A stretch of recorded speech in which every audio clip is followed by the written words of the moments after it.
नमस्कार साथियों, मैं प्रियंका गुप्ता एच.एन. पे आप सबका स्वागत करती हूँ। कैसे हैं आप सब लोग? आशा करती हूँ कि आप सब अच्छे होंगे। आज हम लोग जिनके बारे में बात करने जा रहे हैं, उन्होंने काफ़ी विषम परिस्थितियों में रह के और गाँव में रह के कोई सुख सुविधा ना होते हुए भी कैसे अपने पढ़ाई को आगे जारी रखा और अपने खुद के तैयारी से या अपनी सब चीज़ों को कैसे अरेंज करके पढ़ाई पे ध्यान दिया। तो हम लोग सबसे पहले आप लोग जानना चाहते होंगे कि कहाँ से हैं, क्या हैं, तो आप अपना इंट्रोडक्शन दीजिए हमारे दर्शकों को।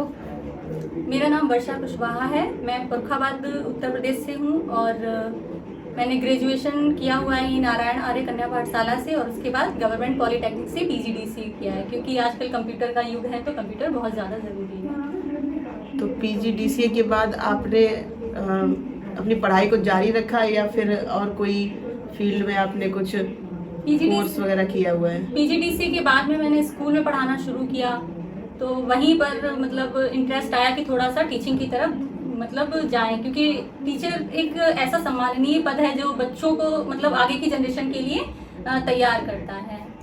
अच्छा, तो आपका मतलब स्कूल में पढ़ाया, उससे आपका टीचिंग का इंटरेस्ट बना? जी हाँ। तो आपने टीचिंग के दौरान क्या देखा कि टीचर को लोग किस नज़रिए से देखते हैं, या फिर टीचिंग कैसा प्रोफेशन है, तो आपने सोचा कि उसमें आगे कंटिन्यू करना चाहिए? जी हाँ, क्योंकि मेरा सिर्फ ग्रेजुएशन और PGDCA हुआ था, BEd वगैरह नहीं हुआ था। तो जब बच्चों को पढ़ाया और उनसे इंटरेक्ट किया तब पता चला कि एक ऐसा प्रोफेशन है जिसमें टीचर में बच्चों के साथ साथ वहाँ के जो गार्जियंस होते हैं वो भी आपको एक अच्छी नज़र से देखते हैं कि हाँ ये मैम है, हमारे बच्चे को अच्छा टैकल कर रही हैं, उनको एक अच्छी जो है लाइफ आगे दे सकते हैं। तो फिर उसी के साथ ही मैंने पोस्ट ग्रेजुएशन और अपना BEd 2021 में कंप्लीट किया है। अच्छा, अब हम लोग बात करते हैं कि आपने CTET का एग्ज़ाम क्वालिफाई किया है फर्स्ट अटेम्प्ट में। जी हाँ। तो CTET के एग्ज़ाम के लिए आपकी क्या स्ट्रेटजी रही है उसको तैयार करने के लिए? CTET एग्ज़ाम्स के लिए, क्योंकि जब BEd किया 2021 में, उसके बाद ही UPTET और CTET दोनों ही एग्ज़ाम आ गए थे, तो उन दोनों की प्रिपरेशन कंबाइंड ही की है। CTET के लिए बस ये है कि थोड़ा सा पेडागॉगी पर ध्यान देना ज़्यादा ज़रूरी है और वो टीचिंग के टाइम पर आ जाती है, जैसे बच्चों को हम पढ़ाते रहते हैं वैसे ही। अच्छा, CTET में जैसे अलग अलग सब्जेक्ट होते हैं, हिंदी हो गया, इंग्लिश हो गया, इसके अलावा मैथ, EVS, ये सब लेवल 1 पे जो हमारे होते हैं, तो उसको अलग अलग कैसे उसका प्रिपरेशन आपने की है, या फिर आपने कोई बुक फॉलो की है? तो आप हमारे दर्शकों को बताइए।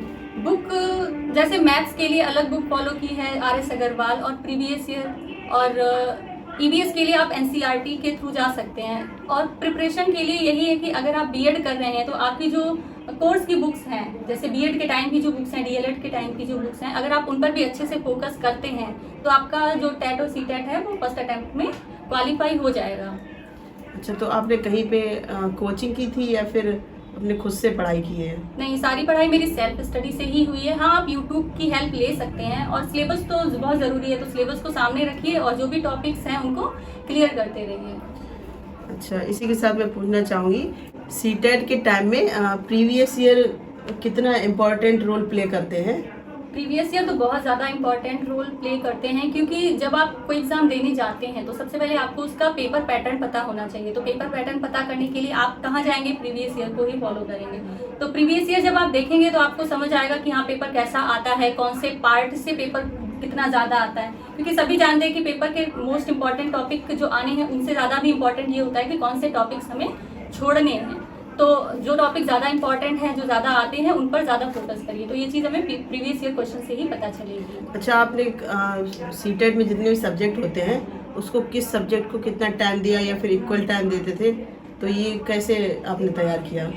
जितने भी 5 पार्ट होते हैं तो पांचों पार्टों को आपको क्या है, टाइम टू टाइम बिल्कुल इक्वल टाइम ही देना है। फिर जैसे जैसे आपकी तैयारी होती जाएगी, ठीक है, जैसे आपकी हिंदी अच्छे से तैयार होगी तो आप उसको थोड़ा सा कम टाइम दे दीजिए। CDP अभी नहीं तैयार है तो CDP को ज़्यादा टाइम दे दीजिए।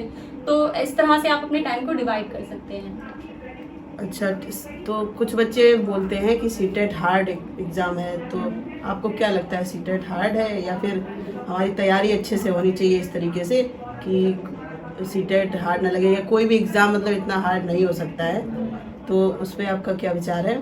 कोई भी एग्जाम जैसे बुक से बाहर तो नहीं जाने वाला है, जो भी आपका सिलेबस है उससे बाहर नहीं जाने वाला है। तो सिलेबस आप सामने रखिए, उसके टॉपिक क्लियर करिए। और डिफिकल्टी लेवल तो बढ़ ही रहा है, जितना भी आप लेट होते जाएंगे कि हाँ चलो इस बार नहीं हम अगली बार देंगे, तो ये आपका माइनस पॉइंट हो जाएगा। तो आपको पूरा फोकस करना है कि जो भी एग्जाम आपके हैं या जो फॉर्म आपका पड़ा है वो क्लियर ही हो जाए। ठीक है, डिफिकल्टी लेवल तो बढ़ ही रहा है, तो फोकस रखिए। अच्छा, सीटेट के अलावा भी आपने कई एग्ज़ाम दिए हैं, तो कौन कौन से एग्ज़ाम दिए हुए हैं? सीटेट के अलावा मेरा यूपी टेट भी फर्स्ट अटेम्प्ट में क्वालिफाई हुआ था और रीट भी मेरा फर्स्ट अटेम्प्ट में ही क्वालिफाई हुआ। यूपी टेट यूपी में भी लेवल 1 और लेवल 2 होता है, जी तो हाँ। दोनों एग्जाम आपने दिए थे? जी हाँ, दोनों ही दिए थे। और यूपी टेट प्राइमरी में मेरे 112 मार्क्स हैं और जूनियर में 121 मार्क्स हैं। तो यूपी टेट की भी आपने सेल्फ स्टडी की थी? जी हाँ, उसकी भी सेल्फ स्टडी की थी और साथ ही प्रीवियस ईयर क्वेश्चंस जो है उनकी प्रिपरेशन बहुत अच्छी की थी। इसके अलावा आपने और कौन सा एग्जाम क्वालिफाई किया है? रीड किया है। अच्छा, उसकी प्रिपरेशन बताइए कैसे की है? देखिए, टीचिंग में अगर C TET, UP TET, REET, अगर आप इन तीनों को देखते हैं तो आप एक चीज़ नोटिस करिएगा कि हिंदी, इंग्लिश और सीडीपी ये तीनों ही कॉमन हैं।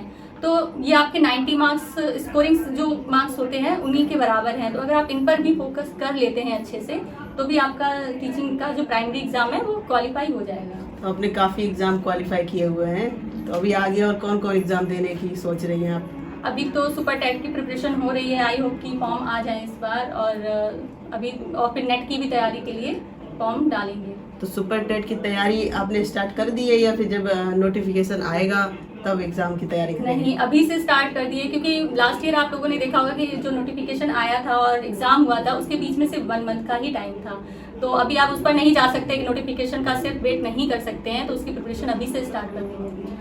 अच्छा, आपको क्या लगता है कि टीचर का रोल कितना इम्पोर्टेंट है एक बच्चे के भविष्य में या बच्चे के उसके निर्माण के लिए?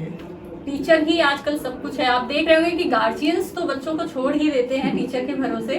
तो टीचर अगर चाहेगा तो बच्चा, वही जैसे वॉटसन ने बोला है कि बच्चा दे दो और हम उसको कुछ भी बना सकते हैं, तो वही है कि टीचर का रोल तो बहुत इम्पोर्टेंट है। इसके बाद हमारा जैसे रिवीजन के बारे में हम लोग जानना चाहेंगे कि रिवीजन कितना इम्पोर्टेंट रोल प्ले करता है हमारी कोई भी प्रिपरेशन में?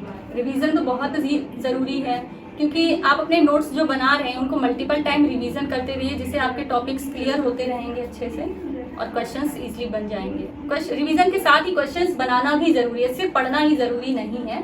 तो क्वेश्चन जो प्रीवियस ईयर हैं या और भी जो मॉक टेस्ट हैं उनको देना बहुत ज़रूरी है। तो अभी आप कहीं स्कूल में पढ़ा रहे हैं या फिर अपनी तैयारी पे फोकस? अभी तो सिर्फ तैयारी पर ही फोकस है, अभी कहीं नहीं पढ़ा रहे हैं कि वैकेंसी आ जाए तो उसमें ही हो जाए। ठीक है, तो एक क्वेश्चन है लास्ट जो जानना चाहेंगे कि जैसे आपके ने बताया काफ़ी विषम परिस्थितियां रही हैं आपकी लाइफ में, संसाधन की भी काफ़ी कमी रही है, जी। तो वो सब क्या सच में बाधाएं होती हैं हमें आगे बढ़ने के लिए? क्या रोक सकती है ये सब चीज़ें? नहीं, ऐसा कुछ भी नहीं है। ये सब कुछ थोड़ा सा माइंड गेम होता है। तो विषम परिस्थितियों जैसा सिर्फ आप अगर सोच लेते कि मेरी परिस्थितियां खराब हैं तो वो खराब लगेंगी, वरना आप इनको मोटिवेशन के तौर पर भी ले सकते हैं। आप देख रहे हैं बहुत सारे एग्जाम्स ऐसे होते हैं जिनमें आप जब अभी जो IAS का रिजल्ट आया उसमें देखिए आपकी उसके हाथ नहीं थे, उसके पैर नहीं थे, फिर भी वो ऐसी परिस्थितियों से निकलकर वो IAS बने हैं। तो क्या हम टीचर का एग्जाम क्वालिफाई नहीं कर सकते? तो परिस्थितियाँ इतना माइंड नहीं करती हैं जितना आपका सेल्फ कॉन्फिडेंस और अपने ऊपर मतलब भरोसा जो है वो मेन होता है। बहुत बहुत धन्यवाद वर्षा जी, आपने अपना कीमती समय दिया, हमारे दर्शकों को थोड़ा मार्गदर्शन दिया कि कैसे तैयारी करनी चाहिए। प्लस उनके लिए सबसे ज़्यादा इम्पोर्टेंट है जो विषम परिस्थितियों को देख के घबरा जाते हैं, तो वर्षा जी जीता जाता एग्जाम्पल हैं कि कैसे विषम परिस्थितियों में भी हम अपनी पढ़ाई को आगे रख सकते हैं, क्योंकि पढ़ाई ही ऐसा एक संसाधन है जो आपकी परिस्थितियों से आपको बाहर निकाल सकता है। तो आप लोग भी अच्छे से पढ़ाई करते रहिए।